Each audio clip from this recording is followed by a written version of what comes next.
वनपव अर्जुनाभिगमनपव त्रयस्त्रिंशोऽध्यायः। भीमसेन का पुरुषार्थ की प्रशंसा करना और युधिष्ठिर को उत्तेजित करते हुए क्षत्रिय धर्म के अनुसार युद्ध छेड़ने का अनुरोध। वैशंपायन जी कहते हैं, जन्मेजय, द्रुपद कुमारी का वचन सुनकर अमर्ष में भरे हुए भीमसेन क्रोध पूर्वक वास लेते हुए राजा के पास आए और इस प्रकार कहने लगे। 1 महाराज, श्रेष्ठ पुरुषों के लिए उचित और धर्म के अनुकूल जो राज्य प्राप्ति का मार्ग उपाय हो, उसका आश्रय लीजिए। धर्म, अर्थ और काम, इन तीनों से वंचित होकर इस तपोवन में निवास करने पर हमारा कौन सा प्रयोजन सिद्ध होगा। 2 दुर्योधन ने धर्म से, सरलता से और बल से भी हमारे राज्य को नहीं लिया है। उसने तो कपटपूर्ण जुए का आश्रय लेकर उसका हरण कर लिया है। 3 बचे हुए अन्न को खाने वाले दुर्बल गीदड़ जैसे अत्यंत बलिष्ठ सिंहों का भोजन हर लें, उसी प्रकार शत्रुओं ने हमारे राज्य का अपहरण किया है। 4 महाराज, धर्म और काम के उत्पादक राज्य और धन को खोकर लेशमात्र धर्म से आवृत हुए अब आप क्यों दुख से संतप्त हो रहे हैं। 5 गांडीवधारी अर्जुन के द्वारा सुरक्षित हमारे राज्य को इंद्र भी नहीं छीन सकते थे, परंतु आपकी असावधानी से वो हमारे देखते देखते छिन गया। 6 जैसे लूलों के पास से उनके बेलफल और पंगुओं के निकट से उनकी गायें छिन जाती हैं और वे जीवित रहकर भी कुछ कर नहीं पाते, उसी प्रकार आपके कारण जीते जी हमारे राज्य का अपहरण कर लिया गया। 7 भारत, आप धर्म की इच्छा रखने वाले हैं, इस रूप में आपकी प्रसिद्धि है, अतः आपकी प्रिय अभिलाषा सिद्ध हो, इसीलिए हम लोग ऐसे महान संकट में पड़ गए हैं। 8 भरत कुलभूषण, आपके शासन से अपने आपको नियंत्रण में रखकर आज हम लोग अपने मित्रों को दुखी और शत्रुओं को सुखी बना रहे हैं।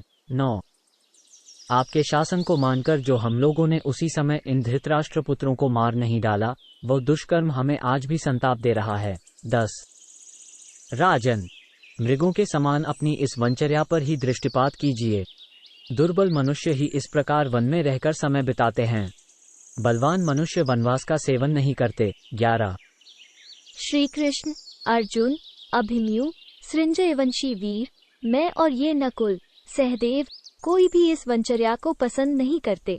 12 राजन, आप ये धर्म है, ये धर्म है ऐसा कहकर सदा व्रतों का पालन करके कष्ट उठाते रहते हैं।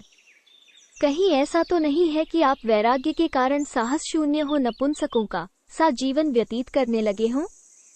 13 अपनी खोई हुई राज्यलक्ष्मी का उद्धार करने में असमर्थ दुर्बल मनुष्य ही निष्फल और स्वार्थनाशक वैराग्य का आश्रय लेते हैं और उसी को प्रिय मानते हैं। 14 राजन, आप समझदार, दूरदर्शी और शक्तिशाली हैं, हमारे पुरुषार्थ को देख चुके हैं, तो भी इस प्रकार दया को अपनाकर इससे होने वाले अनर्थ को नहीं समझ रहे हैं। 15 हम शत्रुओं के अपराध को क्षमा करते जा रहे हैं, इसलिए समर्थ होते हुए भी हमें ये धृतराष्ट्र के पुत्र निर्बल से मानने लगे हैं, यही हमारे लिए महान दुख है।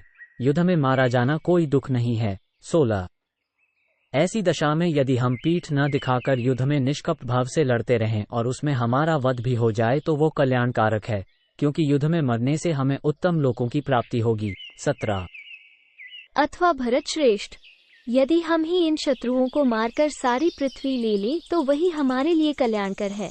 18 हम अपने क्षत्रिय धर्म के अनुष्ठान में संलग्न हो वैर का बदला लेना चाहते हैं और संसार में महान यश का विस्तार करने की अभिलाषा रखते हैं, अतः हमारे लिए सब प्रकार से युद्ध करना ही उचित है। 19 शत्रुओं ने हमारे राज्य को छीन लिया है, ऐसे अवसर पर यदि हम अपने कर्तव्य को समझकर अपने लाभ के लिए ही युद्ध करें तो भी इसके लिए में हमारी प्रशंसा ही होगी, निंदा नहीं होगी।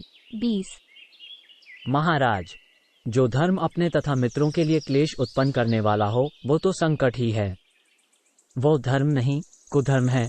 21 तात, जैसे मुर्दों को दुख और सुख दोनों नहीं होते, उसी प्रकार जो सर्वथा और सर्वदा धर्म में ही तत्पर रहकर उसके अनुष्ठान से दुर्बल हो गया है, उसे धर्म और अर्थ दोनों त्याग देते हैं। 22 जिसका धर्म केवल धर्म के लिए ही होता है, वो धर्म के नाम पर केवल क्लेश उठाने वाला मानव बुद्धिमान नहीं है। जैसे अंधा सूर्य की प्रभा को नहीं जानता, उसी प्रकार वो धर्म के अर्थ को नहीं समझता है। 23 जिसका धन केवल धन के ही लिए है, दान आदि के लिए नहीं है, वो धन के तत्व को नहीं जानता। जैसे सेवक ग्वालिया वन में गौओं की रक्षा करता है, उसी प्रकार वह भी उस धन का दूसरे के लिए रक्षक मात्र है।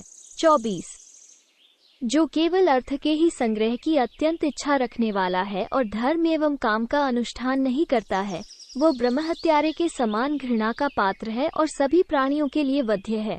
25 इसी प्रकार जो निरंतर काम की ही अभिलाषा रखकर धर्म और अर्थ का संपादन नहीं करता, उसके मित्र नष्ट हो जाते हैं, उसको त्याग कर चल देते हैं और वो धर्म एवं अर्थ दोनों से वंचित ही रह जाता है। 26 जैसे पानी सूख जाने पर उसमें रहने वाली मछली की मृत्यु निश्चित है, उसी प्रकार जो धर्म अर्थ से हीन होकर केवल काम में ही रमण करता है, उस काम भोग सामग्री की समाप्ति होने पर उसकी भी अवश्य मृत्यु हो जाती है। 27 इसलिए विद्वान पुरुष कभी धर्म और अर्थ के संपादन में प्रमाद नहीं करते हैं। धर्म और अर्थ काम की उत्पत्ति के स्थान है, अर्थात धर्म और अर्थ से ही काम की सिद्धि होती है, जैसे अरणि अग्नि का उत्पत्ति स्थान है। 28 अर्थ का कारण है धर्म और धर्म सिद्ध होता है अर्थ संग्रह से। जैसे मेघ से समुद्र की पुष्टि होती है और समुद्र से मेघ की पूर्ति, इस प्रकार धर्म और अर्थ को एक दूसरे के आश्रित समझना चाहिए। 29 स्त्री माला चंदन आदि द्रव्यों के स्पर्श और सुवर्ण आदि धन के लाभ से जो प्रसन्नता होती है, उसके लिए जो चित्त में संकल्प उठता है, उसी का नाम काम है।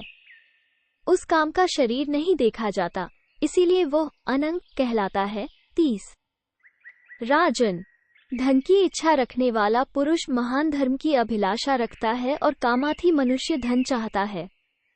जैसे धर्म से धन की और धन से काम की इच्छा करता है, उस प्रकार वह काम से किसी दूसरी वस्तु की इच्छा नहीं करता है। 31 जैसे फल उपभोग में आकर कृतार्थ हो जाता है, उससे दूसरा फल नहीं प्राप्त हो सकता, तथा जिस प्रकार काष्ठ से भस्म बन सकता है, परंतु उस भस्म से दूसरा कोई पदार्थ नहीं बन सकता, इसी तरह बुद्धिमान पुरुष एक काम से किसी दूसरे काम की सिद्धि नहीं मानते, क्योंकि वो साधन नहीं फल ही है। 32 राजन जैसे पक्षियों को मारने वाला व्याध इन पक्षियों को मारता है, यह विशेष प्रकार की हिंसा ही अधर्म का स्वरूप है, अतः वह हिंसक सबके लिए वध्य है। वैसे ही जो खोटी बुद्धि वाला मनुष्य काम और लोभ के वशीभूत होकर धर्म के स्वरूप को नहीं जानता, वह इहलोक और परलोक में भी सब प्राणियों का वध्य होता है। 33-34 राजन आपको यह अच्छी तरह ज्ञात है कि धन से ही भोग्य सामग्री का संग्रह होता है। धन का जो कारण है उससे भी आप परिचित हैं और धन के द्वारा जो बहुत से कार्य सिद्ध होते हैं उसे भी आप जानते हैं। 35 उस धन का अभाव होने पर अथवा प्राप्त हुए धन का नाश होने पर अथवा स्त्री आदि धन के जरा जीर्ण एवं मृत्युग्रस्त होने पर मनुष्य की जो दशा होती है, उसी को सब लोग अनर्थ मानते हैं। वही इस समय हम लोगों को भी प्राप्त हुआ है। 36 पांचों ज्ञानेंद्रियों मन और बुद्धि की अपने विषयों में प्रवृत्त होने के समय जो प्रीति होती है, वही मेरी समझ में काम है, वो कर्मों का उत्तम फल है। 37 इस प्रकार धर्म अर्थ और काम तीनों को पृथक पृथक समझकर मनुष्य केवल धर्म केवल अर्थ अथवा केवल काम के ही सेवन में तत्पर न रहे, उन सबका सदा इस प्रकार सेवन करे जिससे इनमें विरोध न हो। इस विषय में शास्त्रों का यह विधान है कि दिन के पूर्व भाग में धर्म का, दूसरे भाग में अर्थ का और अंतिम भाग में काम का सेवन करे। 38-40 इसी प्रकार अवस्था क्रम में शास्त्र का विधान ये है कि आयु के पूर्व भाग में युवावस्था में काम का, मध्य भाग प्रौढ़ावस्था में धन का तथा अंतिम भाग वृद्धावस्था में धर्म का पालन करे। 41 वक्ताओं में श्रेष्ठ उचित काल का ज्ञान रखने वाला विद्वान पुरुष धर्म अर्थ और काम तीनों का यथावत विभाग करके उपयुक्त समय पर उन सब का सेवन करे। 42 कुरुनंदन निरतिशय सुख की इच्छा रखने वाले मुमुक्षुओं के लिए यह मोक्ष ही परम कल्याणप्रद है। राजन इसी प्रकार लौकिक सुख की इच्छा वालों के लिए धर्म अर्थ कामरूप त्रिवर्ग की प्राप्ति ही परम श्रेय है। अतः महाराज भक्ति और योग सहित ज्ञान का आश्रय लेकर आप शीघ्र ही या तो मोक्ष की प्राप्ति कर लीजिए अथवा धर्म अर्थ कामरूप त्रिवर्ग की प्राप्ति के उपाय का अवलंबन कीजिए। जो इन दोनों के बीच में रहता है उसका जीवन तो आर्त मनुष्य के समान दुखमय ही है। 43-44 मुझे मालूम है कि आपने सदा धर्म का ही आचरण किया है। इस बात को जानते हुए भी आपके हितैषी सगे संबंधी आपको धर्मयुक्त कर्म एवं पुरुषार्थ के लिए ही प्रेरित करते हैं। 45। महाराज, इहलोक और परलोक में भी दान, यज्ञ, संतों का आदर, वेदों का स्वाध्याय और सरलता आदि ही उत्तम एवं प्रबल धर्म माने गए हैं। 46। पुरुष सिंह राजन, यद्यपि मनुष्य में दूसरे सभी गुण मौजूद हों तो भी यह यज्ञ आदि रूप धर्म धनहीन पुरुष के द्वारा नहीं संपादित किया जा सकता। 47। महाराज, इसका मूल कारण धर्म ही है। इसमें धर्म से बढ़कर दूसरी कोई वस्तु नहीं है। उस धर्म का अनुष्ठान भी महान धन से ही हो सकता है। 48। राजन, भीख मांगने से, कायरता दिखाने से अथवा केवल धर्म में ही मन लगाए रहने से धन की प्राप्ति कदापि नहीं हो सकती। 49। नरश्रेष्ठ, ब्राह्मण जिस याचना के द्वारा कार्य सिद्धि कर लेता है वह तो आप कर नहीं सकते, क्योंकि क्षत्रिय के लिए उसका निषेध है। अतः आप अपने तेज के द्वारा ही धन पाने का प्रयत्न कीजिए। 50। क्षत्रिय के लिए न तो भीख मांगने का विधान है और न वैश्य और शूद्र की जीविका करने का ही। उसके लिए तो बल और उत्साह ही विशेष धर्म है। 51। पार्थ, अपने धर्म का आश्रय लीजिए, प्राप्त हुए शत्रुओं का वध कीजिए। मेरे तथा अर्जुन के द्वारा धृतराष्ट्र पुत्र रूपी जंगल को कटवा डालिए। 52। मनीषी विद्वान दानशीलता को ही धर्म कहते हैं, अतः आप उस दानशीलता को ही प्राप्त कीजिए। आपको इस दयनीय अवस्था में नहीं रहना चाहिए। 53। महाराज, आप सनातन धर्मों को जानते हैं। आप कठोर कर्म करने वाले क्षत्रिय कुल में उत्पन्न हुए हैं, जिससे सब लोग भयभीत रहते हैं। अतः अपने स्वरूप और कर्तव्य की ओर ध्यान दीजिए। 54। जब आप राज्य प्राप्त कर लेंगे उस समय प्रजापालन रूप धर्म से आपको जिस पुण्यफल की प्राप्ति होगी वह आपके लिए गर्हित नहीं होगा। महाराज, विद्ता ने आप जैसे क्षत्रिय का यही सनातन धर्म नियत किया है। 55। पार्थ, उस धर्म से हीन होने पर तो संसार में आप उपहास के पात्र हो जाएंगे। मनुष्यों का अपने धर्म से भ्रष्ट होना कुछ प्रशंसा की बात नहीं है। 56। कुरुनंदन, अपने हृदय को क्षत्रियोचित उत्साह से भरकर मन की इस शिथिलता को दूर करके पराक्रम का आश्रय ले आप एक धुरंधर वीर पुरुष की भांति युद्ध का भार वहन कीजिए। 57। महाराज, केवल धर्म में ही लगे रहने वाले किसी भी नरेश ने आज तक न तो कभी पृथ्वी पर विजय पाई है और न ऐश्वर्य तथा लक्ष्मी को ही प्राप्त किया है। 58। जैसे बहेलिया लुब्ध हृदय वाले छोटे छोटे मृगों को कुछ खाने की वस्तुओं का लोभ देकर छल से उन्हें पकड़ लेता है, उसी प्रकार नीतिज्ञ राजा शत्रुओं के प्रति कूटनीति का प्रयोग करके उनसे राज्य को प्राप्त कर लेता है। 59।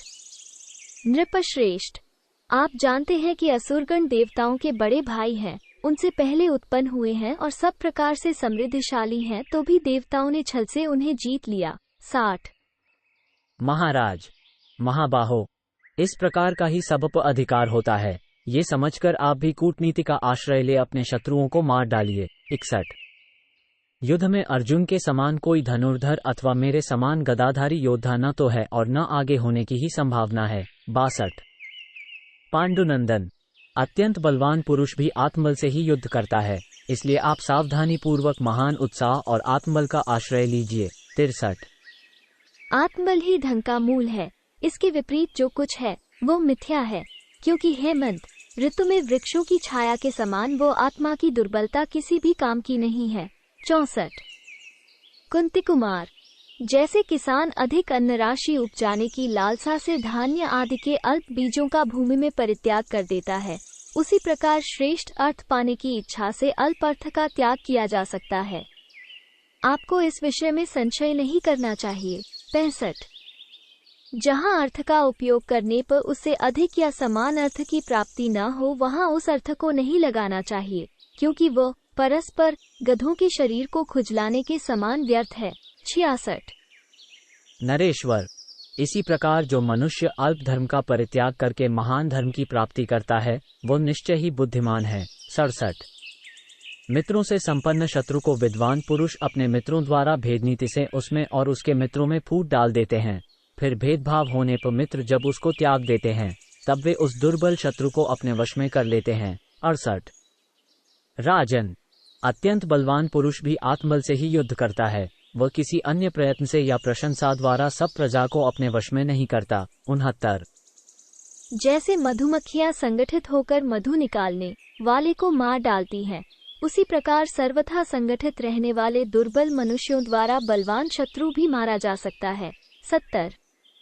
राजन, जैसे भगवान सूर्य पृथ्वी के रस को ग्रहण करते और अपनी किरणों द्वारा वर्षा करके उन सब की रक्षा करते हैं, उसी प्रकार आप भी प्रजाओं से कर लेकर उनकी रक्षा करते हुए सूर्य के ही समान हो जाइए। 71। राजेंद्र, हमारे बाप दादों ने जो किया है वह धर्मपूर्वक पृथ्वी का पालन भी प्राचीन काल से चला आने वाला तप ही है, ऐसा हमने सुना है। 72। धर्मराज, क्षत्रिय तपस्या के द्वारा वैसे पुण्य लोगों को नहीं प्राप्त होता जिन्हें वो अपने लिए विहित युद्ध के द्वारा विजय अथवा मृत्यु को अंगीकार करने से प्राप्त करता है। 73। आप पर जो ये संकट आया है, इस असंभव सी घटना को देखकर लोग यह निश्चय पूर्वक मानने लगे हैं कि सूर्य से उसकी प्रभा और चंद्रमा से उसकी चांदनी भी दूर हो सकती है। 74। राजन, साधारण लोग भिन्न भिन्न सभाओं में सम्मिलित होकर अथवा अलग अलग समूह इकट्ठे होकर आपकी प्रशंसा और दुर्योधन की निंदा से ही संबंध रखने वाली बातें करते हैं। 75। महाराज, इसके सिवा ये भी सुनने में आया है कि ब्राह्मण और कुरुवंशी एकत्र होकर बड़ी प्रसन्नता के साथ आपकी सत्य प्रतिज्ञता का वर्णन करते हैं। 76। उनका कहना है कि आपने कभी न तो मोह से, न दीनता से, न लोभ से, न भय से, न कामना से और न धन के ही कारण से किंचिमात्र भी असत्य भाषण किया है। 77। राजा पृथ्वी को अपने अधिकार में करते समय युद्धजनित हिंसा आदि के द्वारा जो कुछ पाप करता है, वह सब राज्य प्राप्ति के पश्चात भारी दक्षिणा वाले यज्ञों द्वारा नष्ट कर देता है। 78। जनेश्वर, ब्राह्मणों को बहुत से गांव और सहस्रों गौएं दान में देकर राजा अपने समस्त पापों से उसी प्रकार मुक्त हो जाता है जैसे चंद्रमा अंधकार से। 79। कुरुनंदन युधिष्ठिर, प्रायः नगर और जनपद में निवास करने वाले आबाल वृद्ध सब लोग आपकी प्रशंसा करते हैं। 80। कुत्ते के चमड़े की कुप्पी में रखा हुआ दूध, शूद्र में स्थित वेद, चोर में सत्य और नारी में स्थित बल जैसे अनुचित है, उसी प्रकार दुर्योधन में स्थित राजत्व भी संगत नहीं है। 81। भारत, लोक में यह उपर्युक्त सत्य प्रवाद पहले से चला आ रहा है। स्त्रियां और बच्चे तक इसे नित्य किए जाने वाले पाठ की तरह दोहराते रहते हैं। 82। शत्रुघ्न, बड़ी दुख की बात है कि हमारे साथ ही आज आप इस दुरवस्था में पहुंच गए हैं और आप ही के कारण ऐसा उपद्रव आया कि हम सब लोग नष्ट हो गए। 83। महाराज, आप विजय में प्राप्त हुए धन का ब्राह्मणों को दान करने के लिए अस्त्र शस्त्र आदि सभी आवश्यक सामग्रियों से सुसज्जित रथ पर बैठकर शीघ्र यहाँ से युद्ध के लिए निकलिए। 84। जैसे सर्पों के समान भयंकर शूरवीर देवताओं से घिरे हुए वृत्रनाशक इंद्र असुरों पर आक्रमण करते हैं, उसी प्रकार अस्त्र विद्या के ज्ञाता और सुदृढ़ धनुष धारण करने वाले हम सब भाइयों से घिरे हुए आप श्रेष्ठ ब्राह्मणों से स्वस्तिवाचन कराकर आज ही हस्तिनापुर पर चढ़ाई कीजिए। महाबली कुंती कुमार, जैसे इंद्र अपने तेज से दैत्यों को मिट्टी में मिला देते हैं, उसी प्रकार आप अपने प्रभाव से शत्रुओं को मिट्टी में मिलाकर धृतराष्ट्रपुत्र दुर्योधन से अपनी राजलक्ष्मी को ले लीजिए। 85, 86। मनुष्यों में कोई ऐसा नहीं है जो गांडीव धनुष से छूटे हुए विषैले सर्पों के समान भयंकर गृध्रपंखयुक्त बाणों का स्पर्श सह सके। 87। भारत, इसी प्रकार में ऐसा कोई अश्व या गजराज या कोई वीर पुरुष भी नहीं है जो रणभूमि में क्रोधपूर्वक विचरने वाले मुझ भीमसेन की गदा का वेग सह सके। 88। कुंती नंदन, सृंजय और कैकयवंशी वीरों तथा वृष्णिवंशावतंस भगवान श्री कृष्ण के साथ होकर हम संग्राम में अपना राज्य कैसे नहीं प्राप्त कर लेंगे। 89। राजन, आप विशाल सेना से संपन्न हो यहाँ प्रयत्न पूर्वक युद्ध ठानकर शत्रुओं के हाथ में गई हुई पृथ्वी को उनसे छीन क्यों नहीं लेते। 90।